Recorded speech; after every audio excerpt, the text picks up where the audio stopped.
Steve, what are you've talked about the lineups that you haven't gotten to use very much, with Blake and Nick with the big three.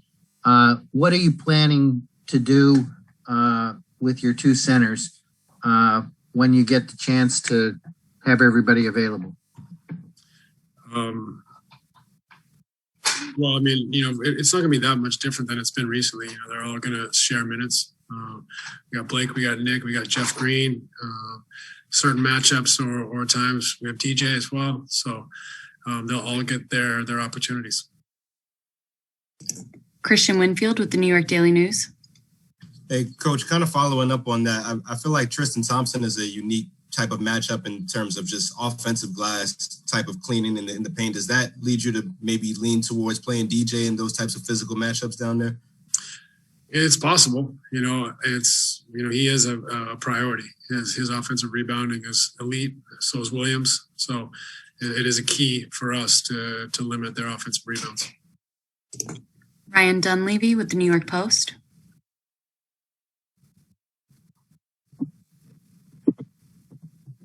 Steve, I've got two for you. Jeff Green, you obviously played against him when he first came in the league. How important has he been for this team, and how remarkable is it that he's still going after, that heart procedure early in his career? Well, Jeff's been great for us. I mean, he's been, his maturity and experience have been, I think, really important for our team throughout this year that's been, so difficult in different ways. And then as a player, he's kind of a Swiss Army knife for us. He can play on the perimeter. He can be a pick and roll guy. He can play the five in a small lineup. He, can do a lot of different things and guard different positions. So he's been really important and versatile for our team. And then for you, Steve, I mean, obviously as a player, you got pretty deep in the playoffs, but had a Hall of Fame career, but never got that ring. As a coach, would that be the same for you as a player, or is it a little bit different? I think it's a little bit different. For me, I'm here to see these guys succeed and to try to give them the best opportunity to play their best basketball and go as far as they can and try to win a championship. That is something that I find a lot of reward in and motivates me to work hard and to lead this group. Tom Dowd with BrooklynNets.com. Hey, Steve, this was a historically efficient offense this season, even with, the big three not getting a lot of minutes together. I mean, going forward, is there even another level this group can reach on that end? I think we definitely have room for growth. The playoffs obviously are going to make things even more difficult, though. They're going to scout and you get into series and they're going to try to take things away and they're going to scheme you.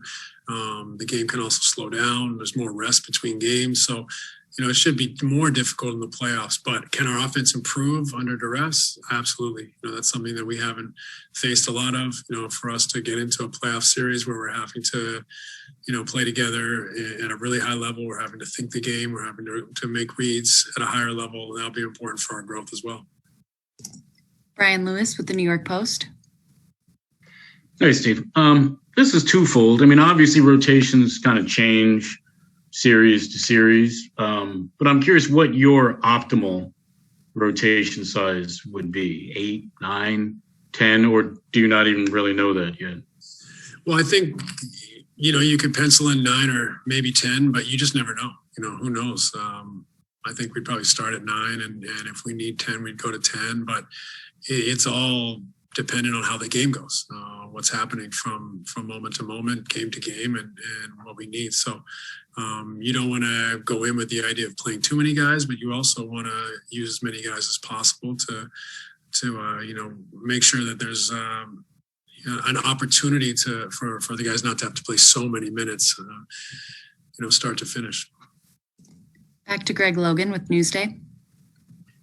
Steve, a couple of years ago in the first round loss to the 76ers, they did a really good job of taking Joe Harris away, covering him out high. Do you anticipate something like that from the Celtics? How critical do you think it is for opposing teams to try and shut him down? Well, I'm sure they don't want to give him any any free looks. He's one of the best shooters in our game. Having said that, it's a little trickier when you have three guys out there that can break the defense down. So that's the beauty of our team. While we have we understand that we don't have a lot of time together or history together, we do have talent. And if we can make those pieces work together with fluidity and an understanding, that's the beauty of this roster and this team. But we got to build up. We got to get better all the time. We got to learn as we face this team and how they scheme us and how they defend us, and be able to react, but also be able to adjust. Back to Brian Lewis with the Post. Hey, Steve. You mentioned that talent that you guys have, which is pretty apparent for everybody to see. It's probably a little unusual that a team comes in as quote unquote the favorite or a betting favorite when they haven't won. Do you hear all the outside chatter where you guys are, viewed as kind of the bullies of the NBA or the villains of the NBA because of how the team was constructed? You hear that? You guys find it amusing, irritating, entertaining? I mean, how do you guys process that? We haven't really talked about it. It's not something that I'm that aware of, to be honest with you. I hear it from you guys from time to time, but I kind of go home and parent 5 kids after work. So I don't have a lot of time to be, reading up on what people think about us. I think there's 2 schools of thought. Some people look at our talent and say, well, they got to be the favorites. And other people look at our team and say there's no way they can win because it's their first year together. Their 3 star players have only played a handful of games together. So I could understand why people would come to the conclusion or predict both scenarios. The truth is none of that matters. It's about us and our journey and how we can come together, how we can continue to build, get better every day, and hopefully grow throughout these playoffs. Back to Christian Winfield with the Daily News. Hey, Coach, kind of an offbeat question here, but it seems like Brooklyn has become kind of the smoothie capital of the NBA. It seems like every time we see a player on the Nets, they have a smoothie in their hand. Are smoothies kind of like non-negotiables, or are guys kind of gravitating towards them and they like them? I would imagine the second, since I have not seen any mandates that you have to have a smoothie, but I'm assuming they like them. So it's good. It's good. They're refueling. Thank you. Alex Schiffer with The Athletic. Hey, Steve, forgive me if you've been asked this before. I hopped on a little late. But you've talked a lot about Nick and his importance during the playoffs with his switchability, but also obviously it's his first time going through all this. I guess just how do you kind of balance that and be cognizant that he's going to be an important piece, but also this is his first time going through the playoffs in any setting because he was hurt last year? Yeah, he's really a rookie. So him going into postseason with high expectations, it's not easy. But at the same time, with Nick, if he plays hard and uses his length and athleticism and his activity, he's okay. We can allow him to make some mistakes. Our team should be good enough to allow him to make some, inexperienced plays and still have an impact on the game because of his profile. A guy that plays that hard, is that long and athletic. He can do a lot of things and help our team in a lot of ways. And I think that we can suffer some mistakes out of him due to inexperience because of his skill set. But obviously it's something you have to monitor, and as with every player, and performances are constantly in flux, and you try to judge who deserves the minutes or who's the right for that matchup or that moment. Last question, back to Tom Dowd, BrooklynNets.com. Hey, Steve, how significant has it been to what you guys have done or how you can deal with playoff defenses going forward, just that you've got these 3 big scorers who have been so effective as distributors and playmakers as well? Well, it's a luxury to have, for sure.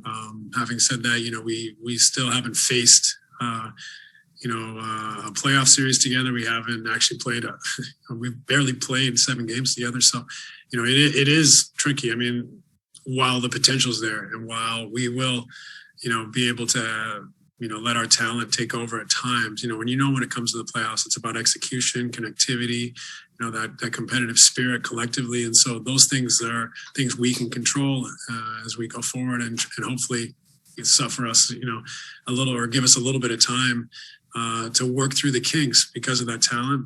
So there's, by no means do I look at this and go, oh, we're so talented, we're just going to roll out there and win games. In the playoff, details matter. Connectivity, cohesion matters. Teams are going to throw a lot of different stuff at us, try to slow us down, try to make it difficult, try to give us different reads, and we got to be able to adapt and adjust. And some of that, is more difficult when it's fresh. You haven't seen it before, but these guys are capable, they're experienced, they're skilled, and they have the will to want to do it. So right now it's about us starting this journey, learning as we go, improving as we go, and putting ourselves in a position to win each night. Thanks, Coach. We appreciate it. All right. Thanks, everybody.